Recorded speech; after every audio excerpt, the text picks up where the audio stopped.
From HDNet, this is Fighting Words with Mike Straka.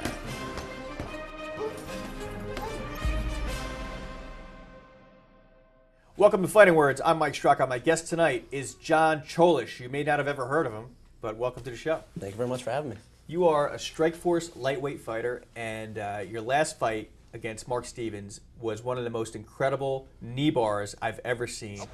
Kick to the body. Single leg. Oh, nice job from Stevens here. Knee bar.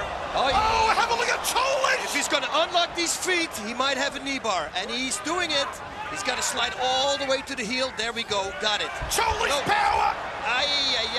Beautiful. Cholish technique. It's good night, Irene. That was freaking awesome. Oh, I love this. This is so cool. You know, great ground fighter, jiu-jitsu fighter who does leg locks, man. First of all, where'd you learn that? Just over at the Hensel Gracie Academy here in Midtown, trained under my instructor, John Danaher. John Danaher, just the guy who trains a few fighters, George St. Pierre, Frankie Edgar. I mean, the list goes on, doesn't it? It's great. Yeah, at the Academy we have a ton of great professors, John Danaher being one of the heads, so trains George, Frankie Edgar, and a ton of talented guys. Also, too, just being a staple of a jiu-jitsu school in New York, we always have a ton of talented fighters coming through. Now, you know, being a guy who's making your way up in this sport, how old are you, John? 27. You're 27, and how many fights have you had so far? That was my 7th fight, last 6 wins. 7th fight, and your first fight in Strikeforce, right? Correct. And sort of like the world is kind of opening up to you now. I think that fight really opened up a lot of eyes on your skill level because you look great everywhere the fight went. But 55 is a deep, deep, deep division. But you still work as a stockbroker, don't you? Or a commodities trader, right? Commodities broker, correct. I work over for Intercontinental Exchange and over-the-counter group. We broker commodities, primarily natural gas, and we're going to be getting into oil. It's funny because I talk to fighters all the time. A lot of these guys are retired from their previous lives. You're still doing both.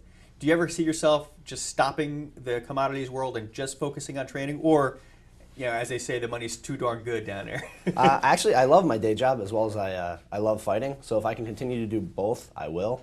One of the things I've tried to take from my college experience up at Cornell, I had a full course roster with a high class schedule, and also competed at a Division I level against some top schools like Iowa State. So you really had to focus on time management. You played tennis, right?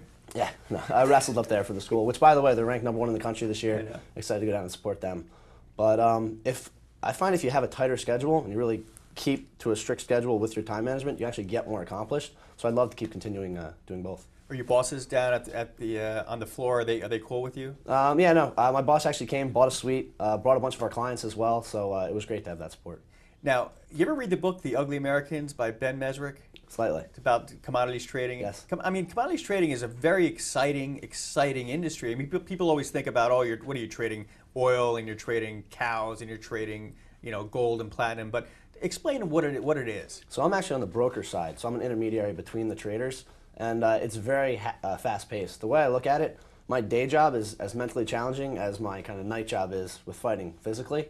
I'm basically lining up trades between two different traders, whether it be an Exxon, a Shell, or a Hess trying to hedge their positions in the actual hard commodity that they hold, or a bank like JP Morgan, Morgan Stanley, Goldman Sachs, where they're trying to actually take a position for a profit, whether it be they think that the commodity is going to go up or go down, or they're doing it for a client. So it's a lot of fast-paced action during the day, and I really love it and enjoy it. Particularly these days with the turmoil in the Mideast, with Egypt and things like. I mean, you're probably a lot busier today than you were last week. We're just actually getting into oil, so it's very exciting. We're going to start picking up that next week. Natural gas has been a little bit slow. We are seeing new lows that we haven't seen in a while, so hopefully we'll have some trades going on today. All right. I like the dichotomy between a professional fighter who can speak like that, in the business world. I think that's very important for our sport today. I mean, do you find that our sport is being more accepted these days than it was, say, maybe 5 or 6 years ago? I think definitely. I mean, it's legalized, I believe, in 48 states, hopefully in New York soon. And I think the thing you're starting to see is the fans are becoming more knowledgeable. Back in the 90s, it was all about two guys stepping into a cage. It's easy to identify, unlike football or baseball where there's a large set of rules. People could just pick someone they liked or didn't like and kind of go with a fan or go with a fan favorite. Now you're actually seeing fans recognize moves and high detailed moves and appreciating the ground game and not just booing, which I think is really going to help the sport get to the next level. What was your transition like from wrestling to jiu-jitsu to your stand-up game? My first job was with Morgan Stanley and happened to be a block from the Hensel Gracie Academy. So I wandered over there one day, figured jiu-jitsu would be a good transition from wrestling. It's different. You have to learn to appreciate the sport. I learned that the hard way in my first fight. I had a tough fight with a kid named Jason Patino, got guillotined with 30 seconds to go. Did exactly what you're not supposed to do, pulled out instead of going forward.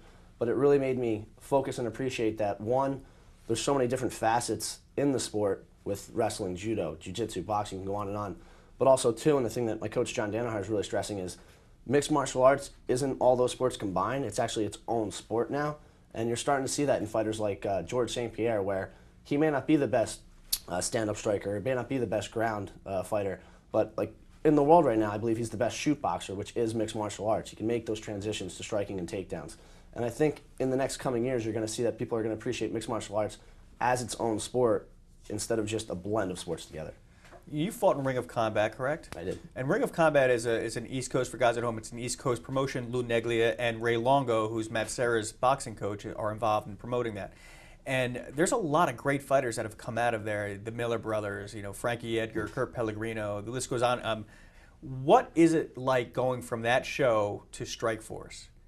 It's a big step. The one thing I try to, separate is that it's still the same kind of atmosphere. You're still in the cage, and if you focus on what's going on inside of the cage instead of outside the cage, it really doesn't change. I had kind of the background from wrestling up at Cornell, where you've been around a couple thousand fans. Obviously, it was a little bit over 10,000, so a little bit different.